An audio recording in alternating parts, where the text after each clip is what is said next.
بسم اللہ الرحمن الرحیم۔ معزز ناظرین، ویڈیو کو لائک اور چینل کو سبسکرائب کر کے ہماری حوصلہ افزائی کیجیے۔ آپ کی حوصلہ افزائی سے ہماری محنت اور بہتر ہو سکے گی۔ ہمیں آپ کی حوصلہ افزائی کی سخت ضرورت ہے۔ بہت بہت شکریہ۔ گمنام ہیرو کے معزز ناظرین، السلام علیکم۔ آئیے چلتے ہیں کہانی کی طرف۔ میں نے چانگلی کو جھاڑیوں میں جا لیا۔ وہ اپنے آپ کو چھڑانے کی بھرپور کوشش کرتا رہا لیکن کامیاب نہیں ہو سکا۔ میں اسے کچھ دیر تک جھاڑیوں میں رگیدتا رہا لیکن بالآخر وہ میری گرفت سے نکلنے میں کامیاب ہو گیا۔ اس نے اٹھ کر ایک طرف دوڑ لگا دی لیکن اس مرتبہ بھی میں نے اسے زیادہ دور جانے کا موقع نہیں دیا۔ اس مرتبہ ہم جس جگہ گرے تھے وہاں پانی پھیلا ہوا تھا۔ چانگلی میرے نیچے دب گیا تھا لیکن اس نے مجھے پیروں سے اوپر اچھال دیا۔ میں پشت کے بل پانی میں ڈوبی ہوئی جھاڑیوں میں گرا۔ میرا خیال تھا کہ چانگلی ایک بار پھر بھاگنے کی کوشش کرے گا لیکن اس مرتبہ اس نے میرے اوپر چھلانگ لگا دی اور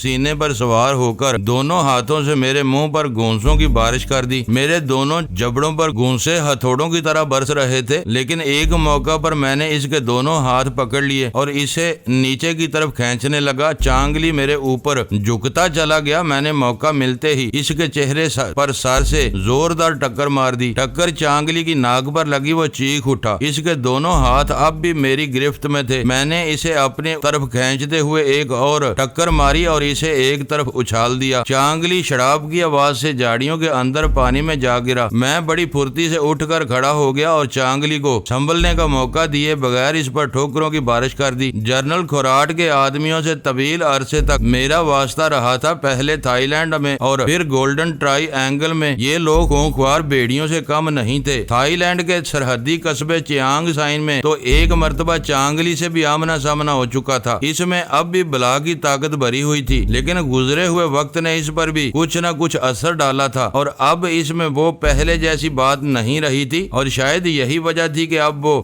جم کر مقابلہ کرنے کی بجائے اپنی جان بچا کر بھاگنے کی فکر میں تھا۔ چانگلی کو ایک بار پھر موقع مل گیا۔ اس نے مجھے دھکا دے کر گرا دیا اور اٹھ کر ایک طرف بھاگ کھڑا ہوا۔ میں نے اٹھ کر اس کے پیچھے چھلانگ لگانا چاہی تو پانی میں میرا پیر پھسل گیا۔ میں پشت کے بل گرا لیکن فوراً ہی سنبھل گیا۔ چانگلی اس دوران میں 25-30 گز دور نکل چکا تھا۔ اس کے کپڑے اور جوتے بھی پانی میں بھیگے ہوئے تھے اور شاید اسی لیے اس سے بھی زیادہ تیز نہیں دوڑا جا رہا تھا۔ میں نے جلد ہی اسے جا لیا۔ اس مرتبہ میں نے اسے بھاگنے کا موقع نہیں دیا اور اس پر لاتوں اور گونسوں کی بارش کرتا رہا۔ اس دوران میں ایک آدمی دوڑتا ہوا ہماری طرف آیا۔ وہ ان دو پولیس والوں میں سے ایک تھا جو ہماری مدد کے لیے بروقت مندر میں پہنچ گئے تھے۔ میں نے بھی چانگلی کو ٹھوکروں پر رکھ لیا۔ چانگلی کی چیخیں ویرانے میں گونجتی رہیں اور بالآخر وہ ادموا سا ہو کر گر گیا۔ میں نے جھک کر چانگلی کو گریبان سے پکڑنا چاہا تو اس نے اچانک ہی میرے جبڑے پر زوردار گونسا رسید کر دیا۔ میں کراہتا ہوا لڑکھڑا گیا۔ میرے قریب کھڑا ہوا پولیس والا اس پر پل پڑا اور اس وقت تک چانگلی پر ٹھوکریں برساتا رہا جب تک وہ ایک بار پھر بے حس و حرکت نہیں ہو گیا۔ پولیس والا چند لمحے کھڑا ہانپتا رہا، پھر جھک کر چانگلی کے لباس کی تلاشی لینے لگا۔ اس کی جیکٹ کی اندرونی جیب سے پستول برآمد ہوا تھا۔ مجھے حیرت تھی کہ چانگلی نے پستول استعمال کیوں نہیں کیا تھا اور پھر یہ بات بھی میری سمجھ میں آ گئی۔ مندر کے تہہ خانے سے وہ بدحواسی کی کیفیت میں بھاگا تھا اور پھر باہر آ کر میں نے اسے زیادہ دور جانے کا موقع نہیں دیا تھا۔ ہو سکتا ہے بھاگ دوڑ میں اسے پستول نکالنے کا خیال نہ رہا ہو یا اسے موقع ہی نہ ملا ہو۔ چانگلی بے ہوش ہو چکا تھا۔ ہم دونوں نے اس کی بغلوں میں ہاتھ ڈال دیے اور اسے جھاڑیوں میں گھسیٹتے ہوئے مندر کی طرف لے جانے لگے۔ دوسرا پولیس والا اور شیرپا چانگلی کے دوسرے دو آدمیوں کو مندر سے باہر لے آئے تھے۔ وہ عورت بھی ان کے ساتھ تھی۔ وہ خوف سے تھر تھر کانپ رہی تھی۔ گومل اور جامو وغیرہ کی لاشیں تہہ خانے ہی میں چھوڑ دی گئی تھیں۔ چانگلی کوئی 10 منٹ بعد ہوش میں آ سکا تھا۔ ہم ان سب کو پستولوں کی زد پر اس جگہ لے آئے جہاں ہماری کار کھڑی تھی۔ کار سے چند گز کے فاصلے پر جھاڑیوں میں ایک جیپ بھی موجود تھی۔ ان سب کو باندھ کر جیپ میں ڈال دیا گیا۔ اس دوران میں ایک پولیس والا بتا رہا تھا کہ جب میں اور شیرپا اپنی کار پر کوٹھی سے نکلے تھے تو انہیں کسی گڑبڑ کا شبہ ہو گیا تھا۔ انہوں نے جیپ پر ہمارا پیچھا شروع کر دیا اور سیلولر فون پر ہیڈ کوارٹر کو اطلاع دے دی تاکہ کوٹھی کی نگرانی کے لیے دوسرے آدمیوں کو بھیج دیا جائے۔ چانگلی اور اس کے ساتھیوں کو جیپ میں ڈالنے کے بعد اس پولیس والے نے سیلولر فون نکال لیا اور ہیڈ کوارٹر سے رابطہ کر کے صورتحال سے آگاہ کرنے لگا۔ وہ چند منٹ فون پر